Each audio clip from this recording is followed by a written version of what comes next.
I wasn't aware of that. I hadn't heard that before. Yeah, that's true. I need to go away, research that, and Yeah. if you are correct, then fair enough. No, you are absolutely right.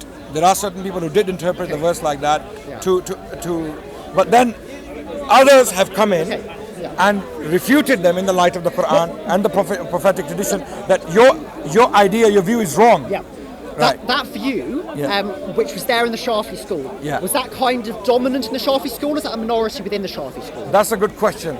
I think even in the Shafi school it's a minority view. Okay. Yeah, because we know for a fact that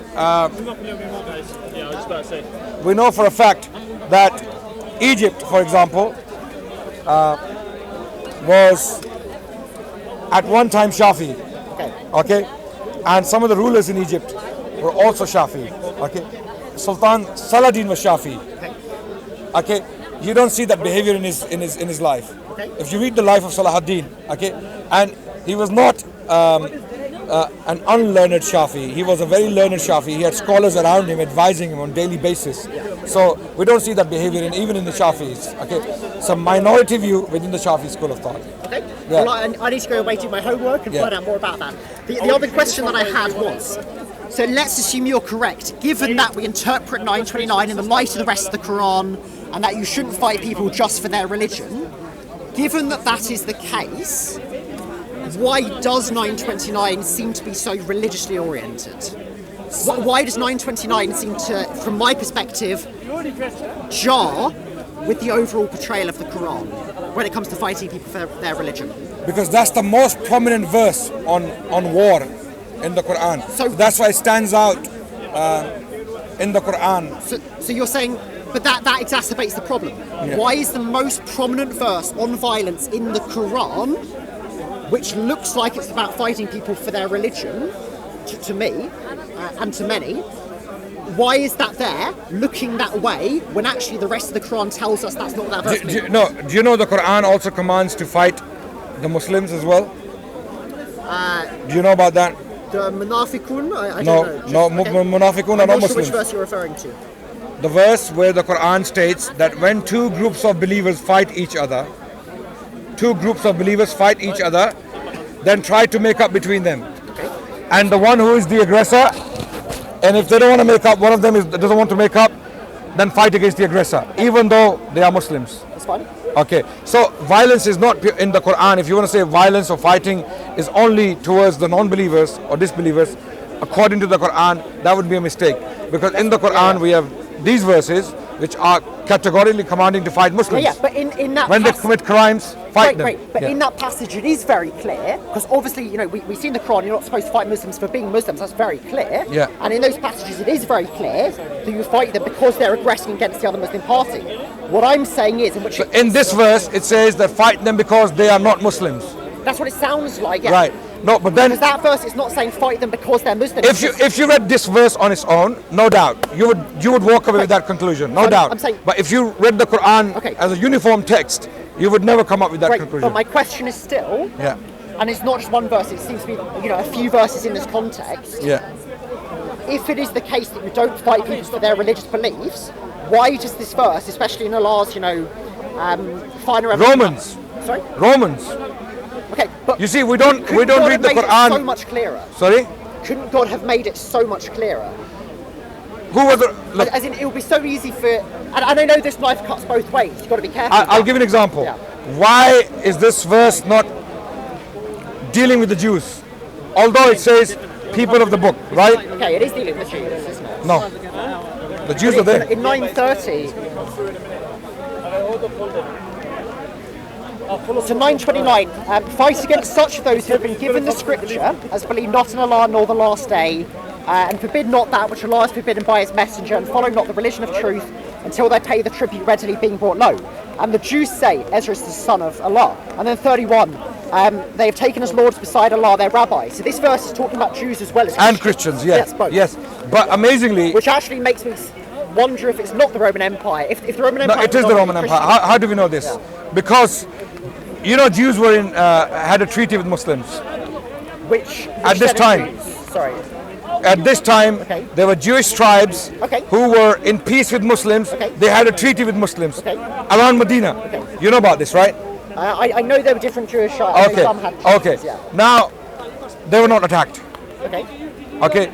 So what is the verse talking about? If the Jews are not the point, if they're not the reference of this verse, so who's being attacked?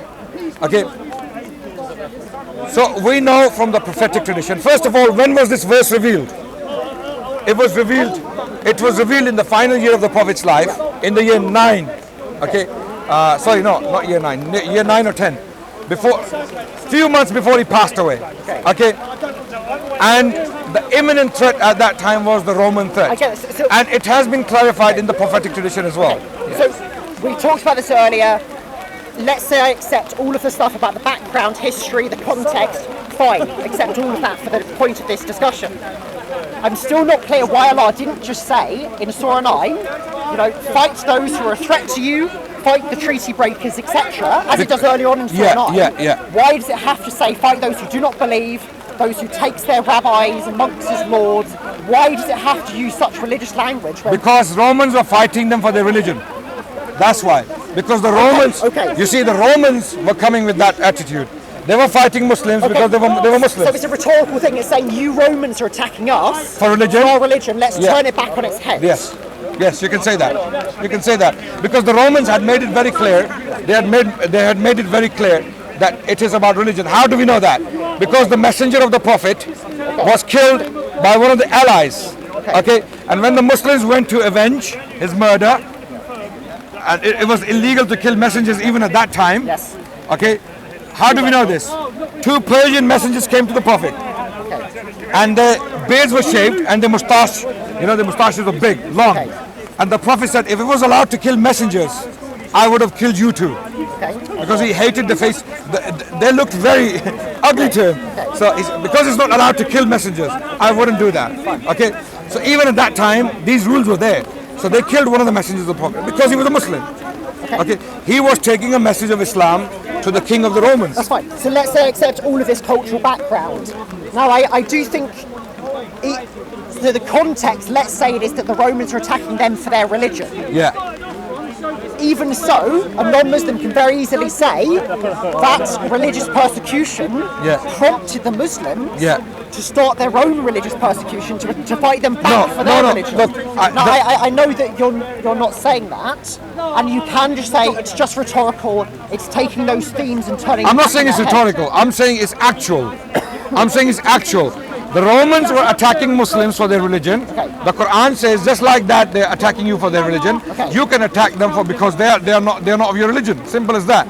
They are attacking you because you have Islam. So you do fight them for their religion, but only when they fight you first. Yes. Yes. That's the bottom line. The bottom line is Muslims cannot start the hostilities. They cannot start the hostilities. They have to live in peace. They have to promote peace. Okay. Quran is full of verses like that. Okay. So you have to read the Quran as a uniform text. Once you do that, you come to realize that Islam in no way, under no circumstances, promote indiscriminate violence or unprovoked violence. It doesn't promote that. In fact, those who did that in the life of the Prophet, he rebuked them. He rebuked them. One of his companions, one of his companions who had killed some of the people, the Prophet refused to give him refuge. He refused to give him refuge. He says, you're not my problem. Go away. Go away. So I think we've got to a position where... another example, sorry. When the Muslims are going to conquer Mecca, one of his companions, he ran towards Mecca with the flag. He said, today is the day of slaughter. We will slaughter these Meccans. Who are the Meccans? Same people who have been killing the Prophet, Prophet's companions, his uncles, his relatives, everyone. And the Prophet said to his companions, hold him, bring him back. They went, they captured him, then brought him back, and the Prophet took the flag away from him. He said, today is the day of mercy. It's not the day of slaughter. So that's the example we learn from the Prophet. Okay, he was a practical man, following the teachings of Islam practically. Someone is trying to who is this? Who is this? Reporting to police, man. Who is this? Who was that? Who is this guy? So hold this. Huh? No, I was going to tell him to go somewhere else. Yeah. So the bottom line is, under no circumstances, we can interpret the verse to somehow substantiate indiscriminate violence against non-Muslims. Okay, so it cannot be interpreted in that way for a number of reasons. Number one, our theology is against that. Our theological sources, our literature is full of ideas that go directly against such notions. Number one. Number two, our history testifies to the fact that the Muslims, when it came to Jews and Christians, they treated them with utmost mercy, justice and compassion. So let's say accept all that. I think we've got to a point with 929 where we're saying you fight them for their religion because they fought you first. Because they fought you for your religion. Fine, because they fought you for your religion. But verse 68 says the same thing. Sure. It is quite a confusing thing that could very easily be mistaken for simply fight them for their religion, which is how many which is how many have interpreted 929. Would it not have been a lot clearer for Allah to skip that second stage of fight them for their religion and just stick to the primary reason, which is fight them because they fought you for your religion? Wouldn't that have avoided a whole amount of ambiguity? I can say the same thing about the Bible. You're a Christian, and I can ask the same question. Why didn't? That's a fair response. Absolutely. But why didn't God put down clearly, or Jesus said clearly, "I am God"? Okay. All he had to say was one sentence. Sure. He had the time to rebuke the Pharisees and Sadducees and rebuke the tree, all of that, but he couldn't say, "I am God" in one sentence. Sure. But I'm not going to say that. I can argue like that, but I'm not going to argue like that. What I'm saying is, that interpretation carries no weight Quranically, because chapter 60 verse 8 clarifies that it is because of the religion. It is because of the religion. So it complements the verse 9, Surah 9 verse 29. It complements that. How?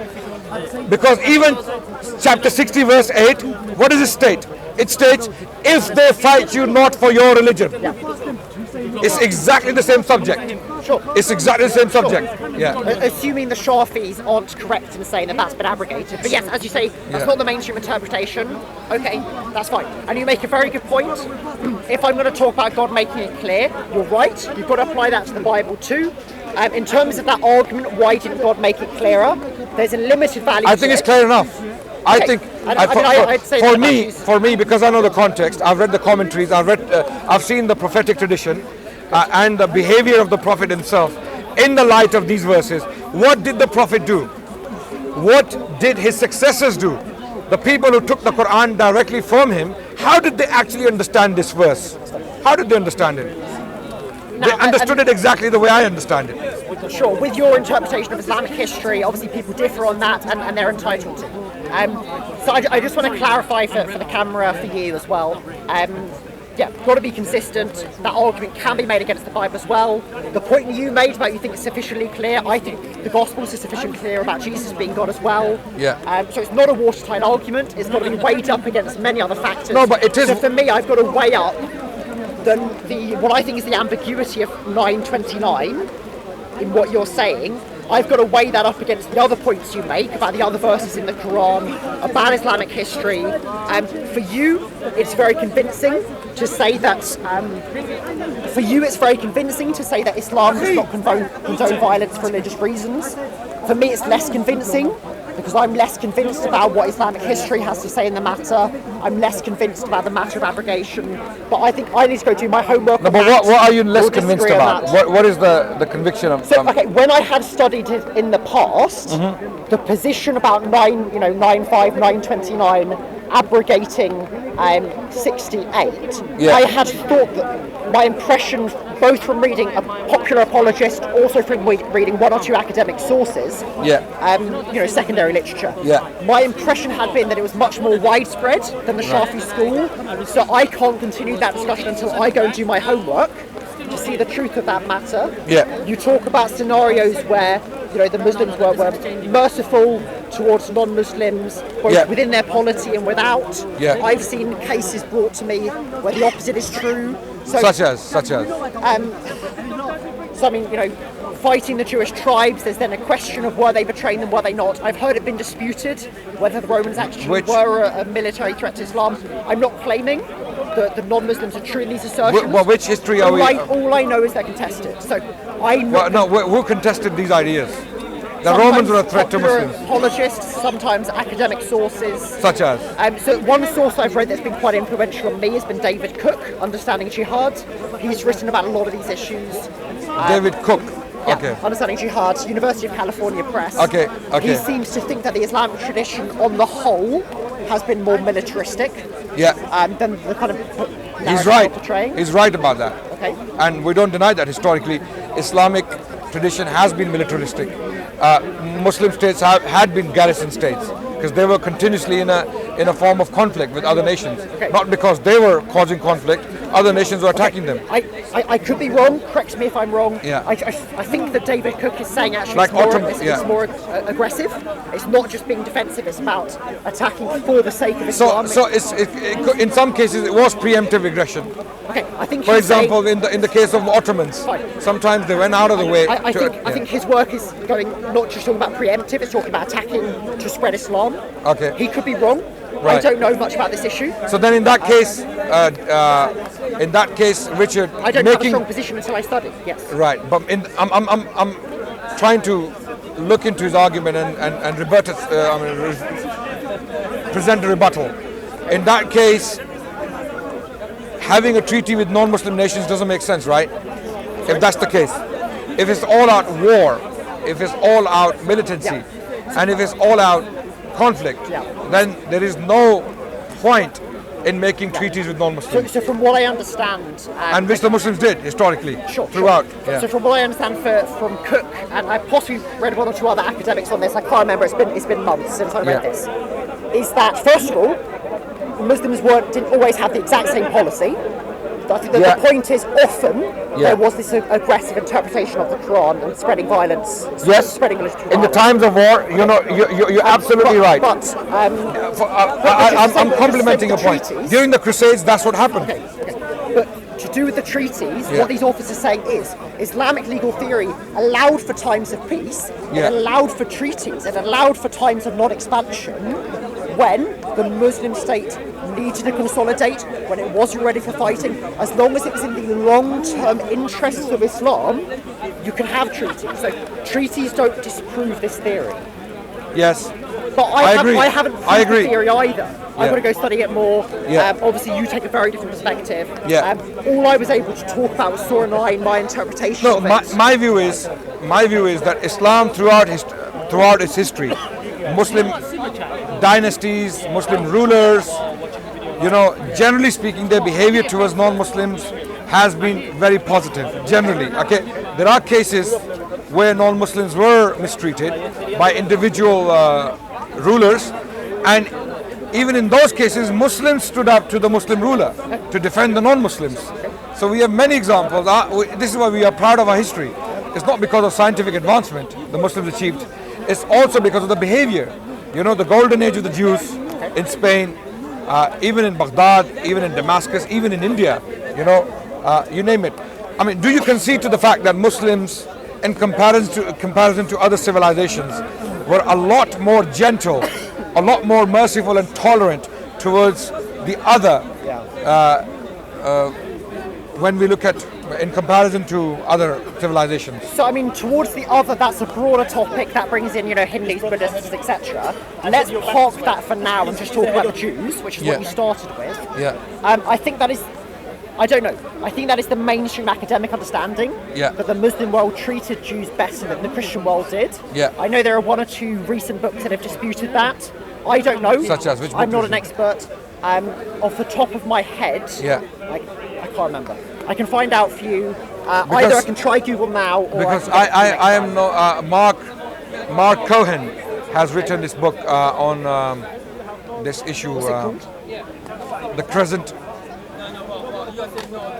something, the Crescent and the Cross. It's to do with Jews under the Crescent and the Cross. Okay, Jews under the Crescent and the Cross, and then Bernard Lewis has written his Jews of Islam, and there are other historians such as Zion Zohar people who have written, his book is called History of Sephardic and Mizrahi Jewry. These people have argued that no doubt that the Muslims treated the Jews for over 1,000 years with utmost compassion and tolerance. In fact, the Jews flourished.